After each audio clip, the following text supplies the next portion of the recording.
The whole point of any process modeling exercise is not just to define the current state of a workflow, but it's to identify the various gaps and the improvement opportunities that should be explored. As a process engineer, my role is to tease out those gaps, prioritize them in an order of importance, and facilitate innovation that can improve or transform a future state process. But first, we need to understand the current state to design the as-is process. Hello all, my name is Carl Reed, sometimes go by Creed, and I'm a process engineer. I previously made a video on process modeling while listening to jazz. If you want to check that out, I'll leave a link in the description below.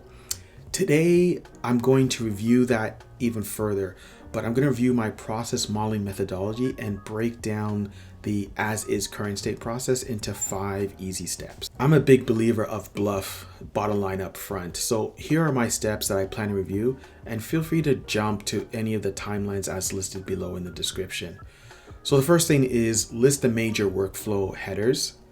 2, break down the critical process steps. 3, identify the value added steps. That's critical, by the way. I'll go into more details about that. 4, focus and classify any gaps, improvement opportunities, and even solutions that are already in place. And then 5, assign those gaps, those components into the particular areas throughout the process step. So those are 5 easy steps. I'm going to go into more detail, but first let's talk about the process itself. So now this process, this particular one that is displayed on the screen, I would classify that as a high level, like a level 1. It just includes major step workflows and customer interaction, and it identifies those gaps and improvement opportunities I mentioned earlier. Where this differs from a more detailed process map, I classify as a level 5. It doesn't contain the swim lanes by specific roles. It doesn't have any timelines or triggers, and it doesn't include any wireframes or systems and tools. So this is just a high level flow of what the current state practice is. Start number 1, list the major workflow headers. So I've always been taught to force this into concise, bite-sized steps. I encourage the participants that when I'm doing this mapping with them to try to limit the major steps into 5 steps. And I know there are multiple activities that can occur within a workflow, but as a header, we should be able to summarize 5 major steps within any workflow, regardless of how complex or complicated it is. That's the first step. Break down the major workflow headers. Number 2, now you're breaking down the critical process steps within those headers. At this stage, there's really no magic. Whether I'm in a meeting room with sticky notes on a wall or you're using virtual software, here's what I ask that classic question of all the participants: what happens next? At this stage, the participants will be heavily involved, whether again, we're in a room and we have sticky notes in hand, they're up out of their seat, posting different sticky notes, or virtually they are getting the post-it notes electronically and move them on the screen. But this is where I would ask the participants to describe the action, but to use the verb within the description.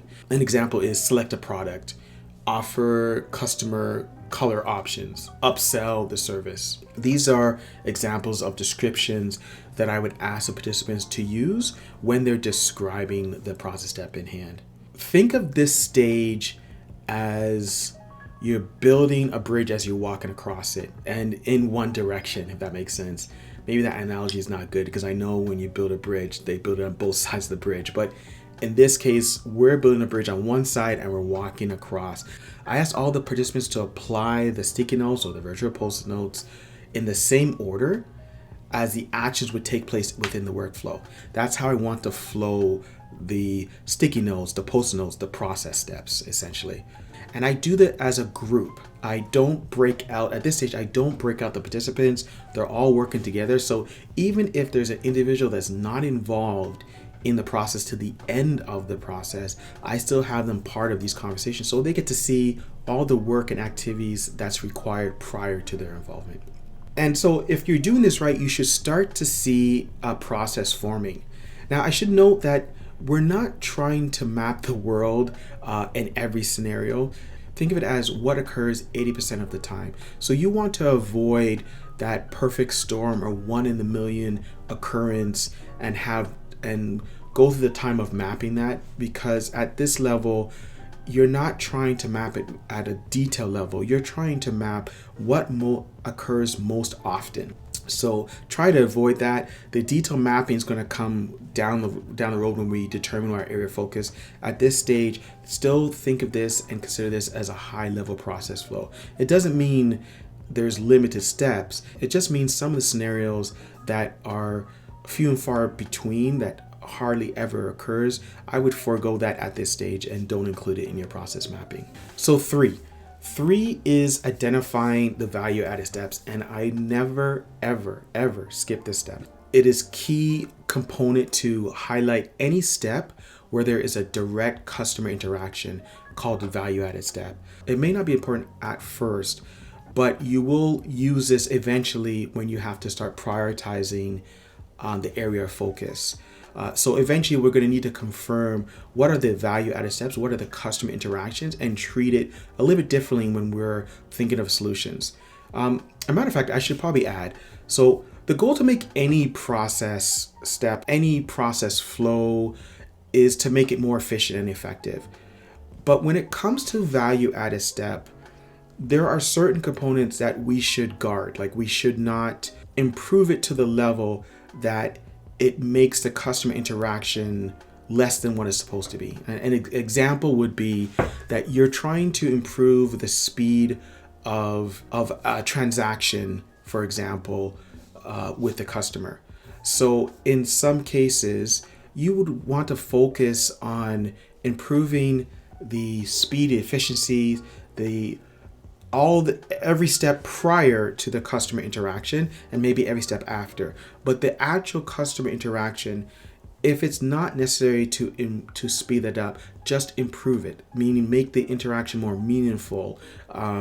Make it so that the customer is aware of a delighter that distinguishes your service from someone else's. Not necessarily to see how quickly you can process the customer's order, which is a genuine requirement, but an interaction with the customer, that should stay precious. You need to handle those process steps with care and more due diligence, that you're not reducing or indirectly making the customer experience a negative experience by making it more efficient or effective. We should look at it with different set of lens and ask ourselves, are we getting this right 9 times out of 10? So the basic customer experience is always a positive experience. So all that to be said, you want to identify those steps, but you also want to ensure not to make this particular customer interaction worse when you're designing your solution. In any case, let me get off my soapbox. It is necessary to identify the value add, and it will be a factor to consider when you're prioritizing and you're in solution mode. I promise you that. Okay, number 4. So at this stage, you want to classify all the gaps, all the improvement opportunities, and all the solutions. Now, this is probably where it's okay to get very detailed and granular. As a matter of fact, I'm fine with it. This is where, if I was facilitating and I had an agenda, I would put a lot more time within this period so we don't miss critical components, right? Again, it is not just a point to map the current state, but it's also to identify what is impeding the current state, or what are things that we need to consider if we want to make and design a new future state. So you don't want to skip this step, but you don't want to rush it either. Let me just describe a couple things. So known gaps can be any aspect that's impeding the process, whether it's delays or rework or ongoing issues. And improvement opportunities, sometimes I classify them as emergent opportunities depending on the scenario.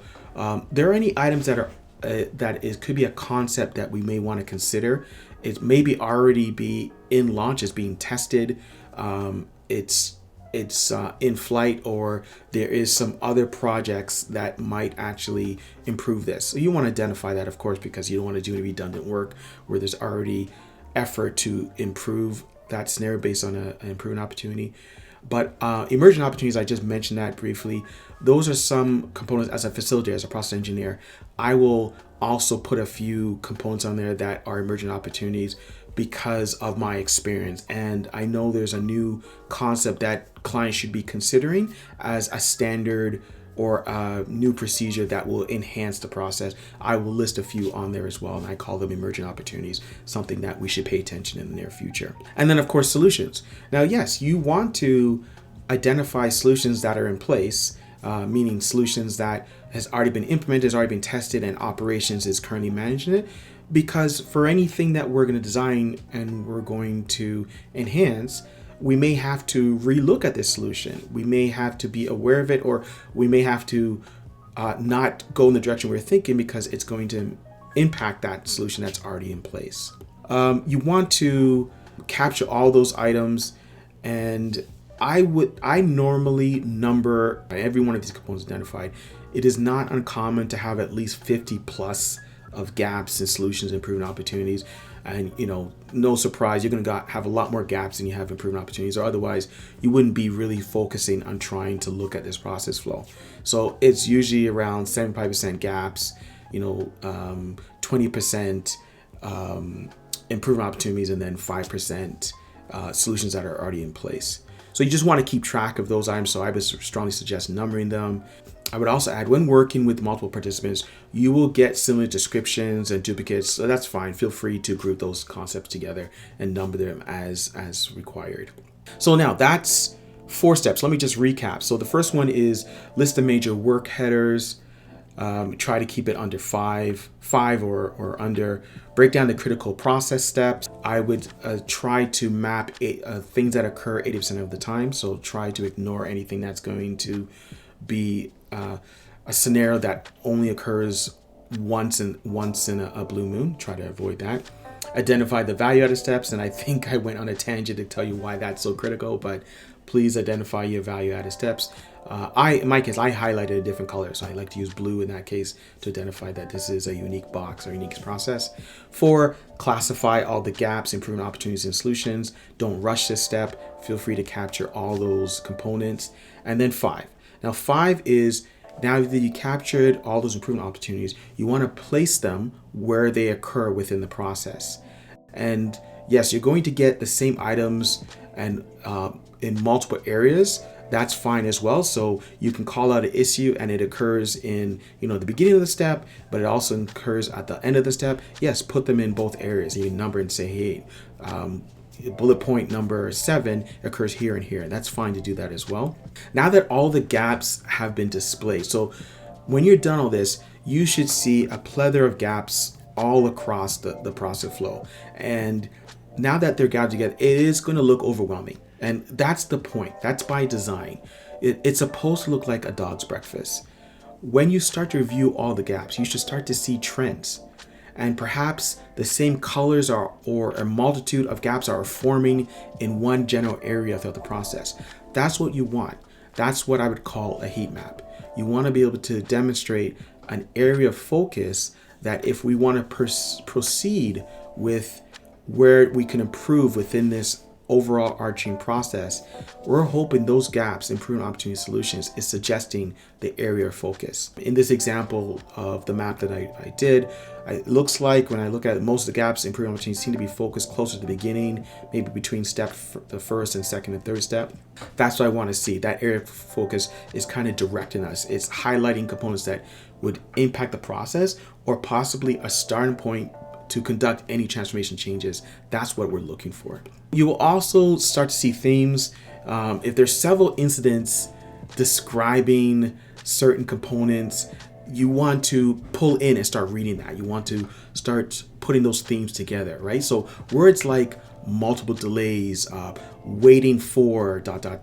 no response, I would put those all together and trend them as there are probably efficiency issues, right? There's things that are happening that's impeding the rate, the speed of the flow of activities that's supposed to happen. Similarly, if you see gaps or verbiage that says, missing information, incorrect info, often have to start over, well, then that's telling me there's some effectiveness issues. There is things that are causing errors, that is causing possible delays, or it is making you where you have to do rework.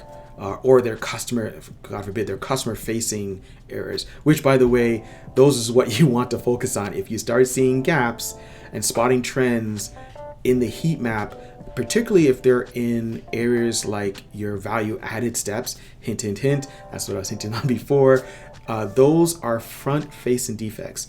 Those are things that you want to prioritize right away because it's impacting your customer experience. So the next thing you want to do is, once you start seeing these trends, you can maybe start seeing how you can prioritize. Now, you may want to prioritize it in multiple ways. I won't go in a lot of details on this video, but you can prioritize it by, it could be quick wins. It's going to have a high impact, but low effort to implement.